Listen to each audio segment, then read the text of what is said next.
नमस्कार, मैं निधि श्रीवास्तव अपने इस channel story teller life lessons में आपका स्वागत करती हूँ। आज मैं आपके लिए अपने कहानियों के गुलदस्ते से लेकर आई हूँ एक नई कहानी जो आपके जीवन और नजरिए में कुछ नया जोड़ेगी। तो आइए प्रारंभ करते हैं इस कहानी को। पौराणिक युग में शांतनु नामक एक सिद्ध साधु थे। इनकी पत्नी भी एक सिद्ध धर्मपरायण नारी थी। कहानी उस समय की है जब शांतनु और उनकी पत्नी बहुत वृद्ध हो चुके थे और उनकी आंखों की रोशनी भी चली गई थी।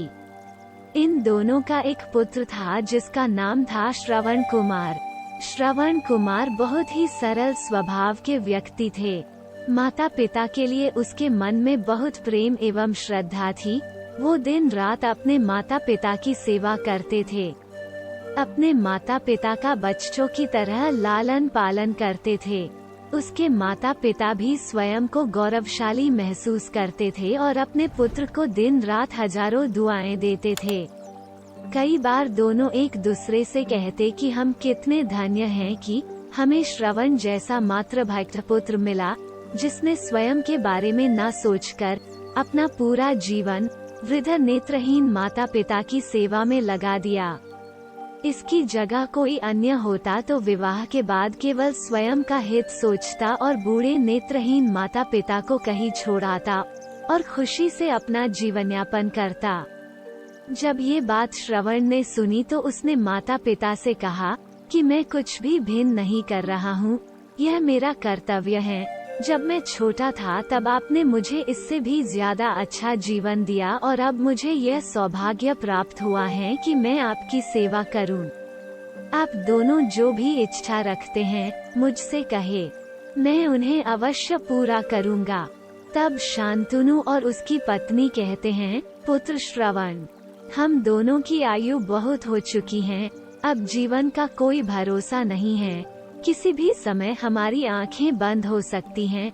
ऐसे में हमारी एकमात्र इच्छा है, हम तीर्थ यात्रा करना चाहते हैं।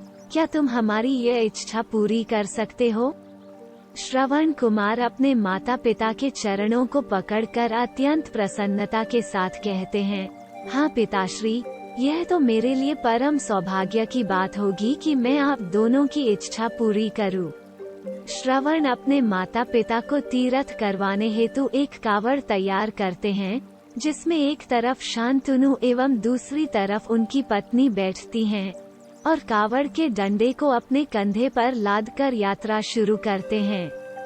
उसके हृदय में माता पिता के प्रति इतना स्नेह है कि उसे उस कावड़ का लेशमात्र भी भार नहीं लगता। अपने पुत्र के इस कार्य से माता पिता का मन प्रसन्नता से भर उठता है और वे पूरे रास्ते अपने पुत्र श्रवण को दुआएं देते चलते हैं। तीर्थ करते समय जब वे तीनों अयोध्या नगरी पहुंचते हैं, तब माता पिता श्रवण से कहते हैं कि उन्हें प्यास लगी है। श्रवण कावड़ को जंगल में रखकर हाथ में पत्तों का पात्र बनाकर सरयू नदी से जल लेने जाते हैं। उसी समय उस वन में अयोध्या के राजा दशरथ आखेट पर निकले थे और उस घने वन में वो हिरण को शिकार बनाने के लिए उसके पीछा कर रहे थे। तभी उन्हें घने जंगल में झाड़ियों के पार सरयू नदी से पानी के हलचल की आवाज आती है। उस हलचल को हिरण के पानी पीने की आवाज समझकर महाराज दशरथ शिकार के उद्देश्य से तीर चला देते हैं और उस तीर से श्रवण कुमार के हृदय को आघात पहुंचता है, जिससे उसके मुंह से पीड़ा भरी आवाज निकलती है, जिसे सुन दशरथ स्तब्ध रह जाते हैं और उन्हें अनहोनी का एहसास होता है और वे भागकर सरयू नदी के तट पर पहुंचते हैं, जहां वे अपने तीर को श्रवण के हृदय में लगा देख भयभीत हो जाते हैं और उन्हें अपनी भूल का एहसास होता है। दशरथ श्रवण कुमार के समीप जाकर उससे क्षमा मांगते हैं। तब अंतिम सांस लेते श्रवण कुमार महाराज दशरथ को अपने वृद्ध नेत्रहीन माता पिता के बारे में बताते हैं और कहते हैं कि वे प्यासे हैं, उन्हें जाकर पानी पिला दो और उसके बाद उन्हें मेरे बारे में कहना। और इतना कहकर श्रवण कुमार मृत्यु को प्राप्त हो जाते हैं।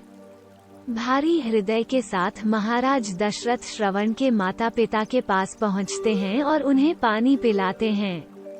माता पिता आश्चर्य से पूछते हैं उनका पुत्र कहाँ है। वे भले ही नेत्रहीन हो, पर वे दोनों अपने पुत्र को आहट से ही समझ लेते थे। माता पिता के प्रश्नों को सुन महाराज दशरथ उनके चरणों में गिर जाते हैं और बीती घटना को विस्तार से कहते हैं। पुत्र की मृत्यु की खबर सुनकर माता पिता रोने लगते हैं और दशरथ से उन्हें अपने पुत्र के पास ले जाने को कहते हैं। महाराज दशरथ कावड़ उठाकर दोनों माता पिता को श्रवण के शरीर के पास ले जाते हैं। माता पिता बहुत जोर जोर से विलाप करने लगते हैं। उनके विलाप को देख महाराज दशरथ को अत्यंत ग्लानि का आभास होता है और वे अपनी करनी की क्षमा याचना करते हैं, लेकिन दुखी पिता शांतनु महाराज दशरथ को श्राप देते हैं कि जिस तरह मैं शांतनु पुत्र वियोग में मरूंगा, उसी प्रकार तुम भी पुत्र वियोग में मरोगे। इतना कहकर दोनों माता पिता अपने शरीर को त्याग मृत्यु को प्राप्त हो जाते हैं। महाराज दशरथ श्राप मिलने से अत्यंत व्याकुल हो जाते हैं और कई वर्षों बाद जब उनके पुत्र राम का राज्य अभिषेक होता है, तब माता कैकेयी के वचन के कारण राम, सीता और लक्ष्मण को 14 वर्षों का वनवास स्वीकार करना पड़ता है और इस तरह महाराज दशरथ की मृत्यु भी पुत्र वियोग में होती है। अपने अंतिम दिनों में उन्हें शांतनु के कहे शब्द याद आते हैं और वे राम के वियोग में अपना शरीर त्याग देते हैं। यह थी श्रवण कुमार की कहानी। अपनी माता पिता भक्ति के कारण ही श्रवण कुमार पुराणों में जीवित हैं। श्रवण कुमार की कहानी सुनाकर माता पिता अपने बच्चों को संस्कारित करते हैं। आपका धन्यवाद। इस कहानी को सुनने के लिए, ऐसी ही ज्ञानवर्धक व प्रेरणादायक कहानियों को सुनने के लिए हमारे स्टोरी टेलर चैनल को सब्सक्राइब करें।